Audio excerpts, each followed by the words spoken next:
ओम उमा महेश्वराभ्याम नमः। ओम लक्ष्मी नारायणाभ्याम नमः। दर्शक मित्रों, जय श्री राम। भगवान लक्ष्मी नारायण एवं शिव पार्वती आपके जीवन के अंदर सुख और समृद्धि एवं आरोग्यवान बनावे, ऐसी मंगलमय शुभकामना के साथ आइए आज हम विचार करते हैं ग्रस्त जीवन के ऊपर। यानी परिवार के अंदर जब कलह होता है, पति पत्नी में मनमुटाव, क्लेश, अलगाव, ये क्यों होता है? किस ग्रह के प्रभाव से होता है? ज्योतिष शास्त्र में कौन सा ग्रह क्या जीवन के ऊपर प्रभाव डालता है? आइए हम विचार करते हैं, जानते हैं। आजकल की बहुत बड़ी ये समस्या है। विवाह हो गया, महीना 2 महीने हुए, साल भर हुआ, पति पत्नी में झगड़े उत्पन्न हो जाते हैं, पति पत्नी की बनती भी नहीं है, बात तलाक तक आ जाती है।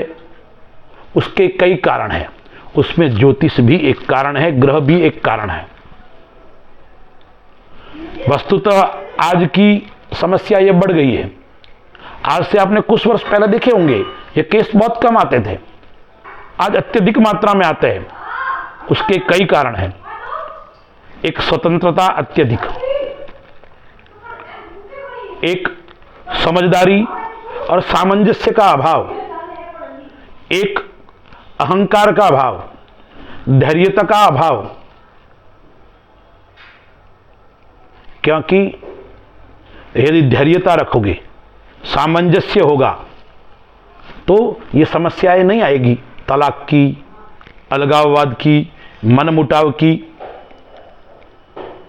तो ज्योतिष के अंदर भी ग्रहों के कारण ये होता है। और धैर्यता न होना, सामंजस्य न होना, समझदारी न होना, उसके कारण भी को प्रभाव आज जीवन के ऊपर रहते हैं। कई लोग परेशान हैं, कई माता पिता परेशान हैं। पुत्र का विवाह किया, बहुत करोड़ों रुपए खर्च किए, पुत्री का विवाह किया, बहुत आलीशान किया, लेकिन उसके बाद में तलाक हो जाता है। वैसे हमारे वहां तलाक शब्द की व्याख्या ही नहीं है, क्योंकि भारतीय संस्कृति महान है, श्रेष्ठ है, उत्तम है। हमारे वहां 7 जन्मों का बंधन बताया गया है। विदेशियों की तरह नहीं 1 2 4 पति, 2 4 पत्नी, आज इसके साथ में संबंध, आज इसके साथ में संबंध नहीं।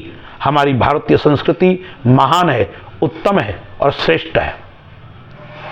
बंधुओं, कुंडली में कौन सी स्थिति होती है, कौन से ग्रह होते हैं जो इस स्थिति तक पहुंचाता है? यदि आपके पास में कुंडली है, आपको थोड़ी कुंडली की जानकारी है, तो आप स्वयं भी उस स्थिति को जान सकते हो और उसका उपाय भी कर सकते हो। बीमार है तो उसका इलाज भी है। ग्रह परेशान कर रहे तो ग्रह का उपाय भी ज्योतिष शास्त्र में बताया है। तो आइए हम जानते हैं।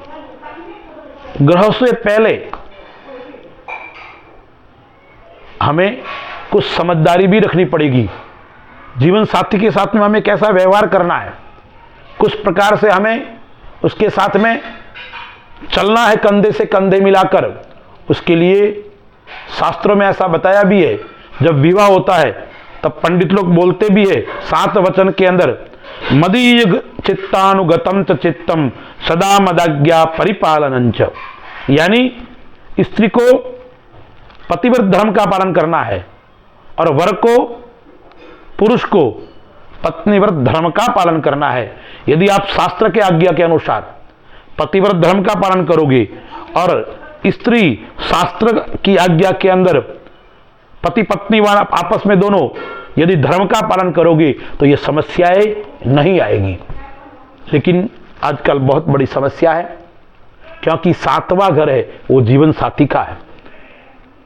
और कुंडली के अंदर यदि आप विचार करना चाहते हो, आप कुंडली के जानकार हो, आप स्वयं की कुंडली उठाइए, देखिए आपका 7वां घर कौन सा है, 7वें घर के अंदर ग्रह कौन से बैठे हैं, कौन सी ग्रह की दृष्टि है उस पर। तो मैं आपको बताता हूं, मंगल और शनि, राहु और शुक्र, ये 4 ग्रह है। तो जीवन के अंदर मनमुटाव को उत्पन्न भी करता है, क्लेश को उत्पन्न करता है पति पत्नी के साथ में। यदि खराब स्थिति में बैठे हुए हैं, उनकी दृष्टि खराब स्थिति में है, तो यह मनमुटाव को उत्पन्न करेगा और धीरे धीरे वो तलाक तक ले जाएगा। तो बंधुओं, प्रथम स्थान के अंदर मंगल बैठा है, चतुर्थ स्थान के अंदर, 7वें घर के अंदर, 8वें घर के अंदर और 12वें घर के अंदर यदि मंगल बैठा है तो वे कुंडली मांगलिक कही जाती है। और मांगलिक कुंडली जब होती है ना, तो कहीं ना कहीं थोड़ी परेशानी जरूर उत्पन्न करती है, लेकिन मंगल से भय खाने की आवश्यकता नहीं है।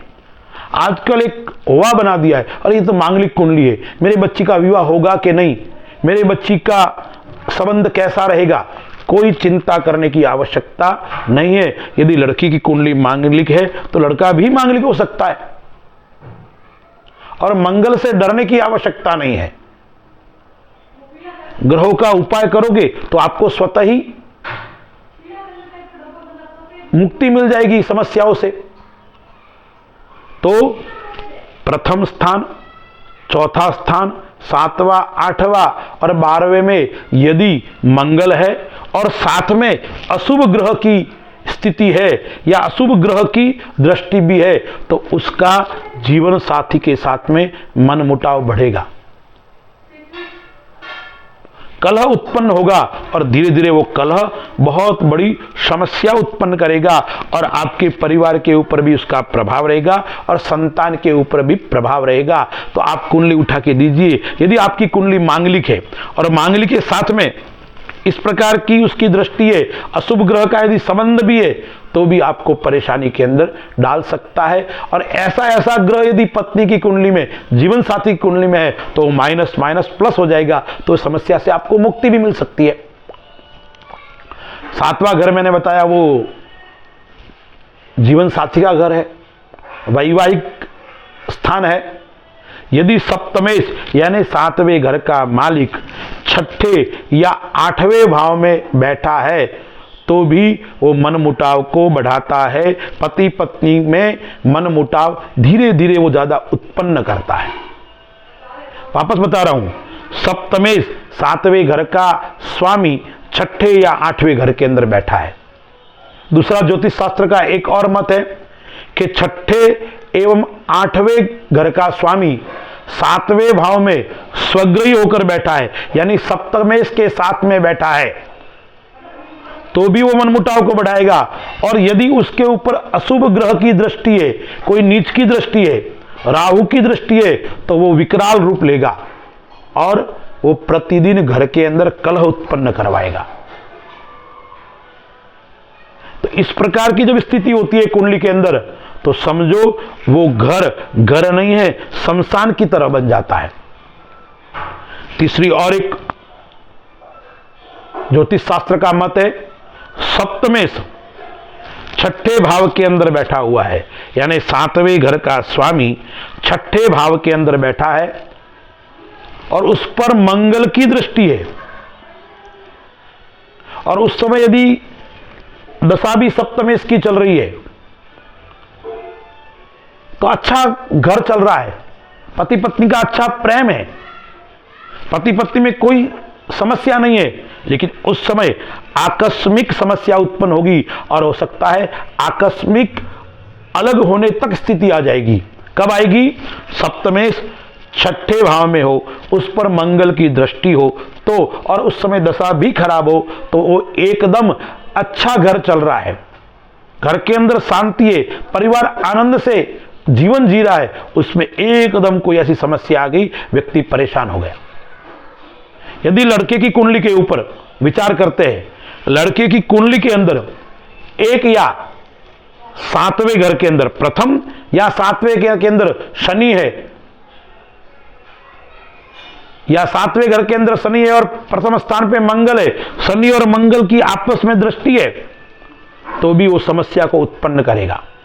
उसकी जीवन साथी के साथ में उसका मनमुटाव बढ़ेगा। यदि लड़की की कुंडली के अंदर 5वां एवं 11वां घर, 5वें घर के अंदर शनि है और 11वें घर के अंदर मंगल है, या 5वें घर के अंदर मंगल है, 11वें घर के अंदर शनि है, तो शादीशुदा जीवन के अंदर बहुत बड़ी विकराल रूप लेकर समस्या उत्पन्न करेगा और वो तलाक तक उत्पन्न कर देगा। यानी आपके जीवन को बिगाड़ सकता है, आपके जीवन को नरक बना सकता है। और एक ज्योतिष शास्त्र का मत है, शनि और मंगल 7वें या 8वें घर पर दृष्टि भी करता है तो भी परेशानी के अंदर डाल सकता है। शुक्र प्रेम का ग्रह, भोग विलास का ग्रह, वो भी यदि 7वें घर के अंदर खराब स्थिति में बैठा है तो वो भी समस्या जीवन के अंदर कर सकता है। राहु है तो छाया ग्रह, राहु भ्रमित करता है। यदि 7वें घर के अंदर राहु बैठा है तो जीवन साथी की मृत्यु भी हो सकती है, क्योंकि राहु का इतना प्रभाव होता है। या राहु क्या करवाएगा? भ्रमित करवाएगा। पत्नी पति की बात को नहीं समझ पाएगी और पति पत्नी की बात को नहीं समझ पाएगा, और भ्रमितता के कारण क्या होगा? धीरे धीरे वो अलगाव बढ़ेगा, मनमुटाव बढ़ेगा, और कलयुग के अंदर तो ये अत्यधिक हो रहा है। क्यों हो रहा है? प्रत्येक व्यक्ति के अंदर समझदारी का अभाव है, धैर्यता नहीं है, तुरंत उग्रता आ जाता है। और आजकल तो ये मोबाइल के इस कलयुग के अंदर प्रभाव के कारण छोटी मोटी बात होती है तुरंत अपनी माता को कह देना, अपने पिता को कह देना, अपनी बहन को कह देना, चाहे पुरुष हो चाहे स्त्री हो, यानी छोटी बात तुरंत बड़ा विकराल रूप ले लेता है। तो यह सब स्थिति कब उत्पन्न होती है? जब समझदारी का अभाव हो। इसलिए तो सप्तपदी के अंदर ब्राह्मण देवता बार बार कहते हैं, मदीय चित्तानुगतम च चित्तम। पति पत्नी का मन एक होना चाहिए, चित्त एक होना चाहिए। छोटी मोटी बात होती रहती है, लेकिन यदि मन एक होता है, समझदारी सही ढंग से आप चलोगे, क्योंकि ये दो ग्रस्त जीवन के पहिए हैं, चक्के हैं। यदि वो दो सही चलेंगे तो जीवन आनंद से परिपूर्ण होगा, आपकी वंश वृद्धि भी होगी, आपके बच्चे भी आगे बढ़ेंगे। यदि आपके घर के अंदर कलह उत्पन्न हो रहा है तो उसका प्रभाव आपकी संतान के ऊपर भी पड़ता है, आपके परिवार के ऊपर भी पड़ता है, और दो दो जिंदगी भी खराब होते हैं और दो दो परिवार भी खराब होते हैं। तो बंधुओं, आप सबको ये विचार करना चाहिए, हमारे जीवन के अंदर, जीवन साथी के अंदर मनमुटाव है, तुरंत निर्णय लेना है, समझदारी पूर्वक कार्य करने की आवश्यकता है। अब हम विचार करेंगे इसके उपाय के ऊपर। उपाय क्या क्या है?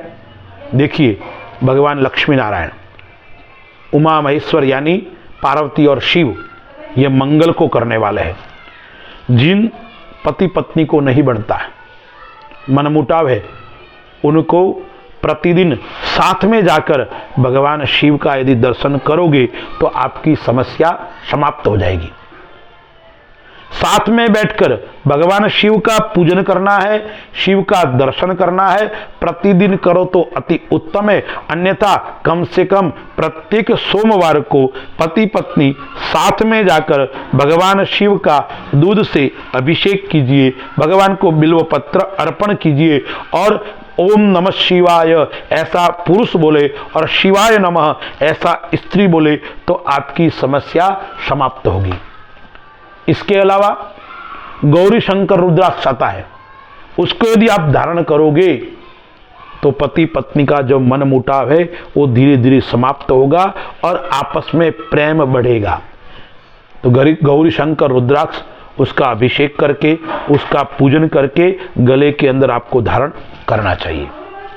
या लक्ष्मी नारायण का मंदिर हो, उसमें जाकर गुरुवार के दिन भगवान लक्ष्मी नारायण का पूजन कीजिए। लक्ष्मी और नारायण को पीले पुष्प का पुष्पहार पहनाइए और भगवान के सामने बैठकर ओम नमो भगवते वासुदेवाय इस महामंत्र का जाप करोगे तो आपके जीवन के अंदर जो ये मनमुटाव है, पति पत्नी का जो संबंध विच्छेद हो रहा है, वो धीरे धीरे समाप्त हो जाएगा और आगे वापस वो प्रेम के अंदर परिवर्तित हो जाएगा। बंधुओं, ये कोई छोटी मोटी बात नहीं है। हमने विवाह कर लिया है, हम जीवन साथी के साथ में प्रेम के अंदर बंध गए, पाणिग्रहण संस्कार हमारा हो गया है, तो हमें भी सावधानी पूर्वक समझदारी पूर्वक रहने की आवश्यकता है। हर घर के अंदर छोटी मोटी बात तो बंधुओं होती है, लेकिन यदि हम शिव पार्वती का पूजन करेंगे, लक्ष्मी नारायण का पूजन करेंगे, तो निश्चित मैं विश्वास आपको दिलाता हूं कि आपके घर के अंदर सुख और शांति होगी। प्रतिदिन आपको करना है। और साथ में क्या करना है, प्रत्येक अमावस्या के दिन ब्राह्मण को बुलाकर भोजन भी आपको करवाना है। यह आप करोगे, जिस पति पत्नी का मनमुटाव बढ़ रहा है वो शिव पार्वती का पूजन करेगा, लक्ष्मी नारायण का पूजन करेगा, गौरी शंकर रुद्राक्ष धारण करेगा और आपकी कुंडली के अंदर दशा आदि है, अच्छे विद्वान पंडित को दिखाकर उसके और उपाय भी करोगे तो आपकी ये समस्या से आप मुक्त होंगे। सभी जो ऐसी समस्या से ग्रसित है, मैं परमपिता परमेश्वर से यही प्रार्थना करूंगा, उनका जो ये वैवाहिक जीवन सुख और समृद्धि पूर्वक व्यतीत हो, ऐसी मंगलमय कामना मैं करता हूं। अस्तु। जय श्री राम।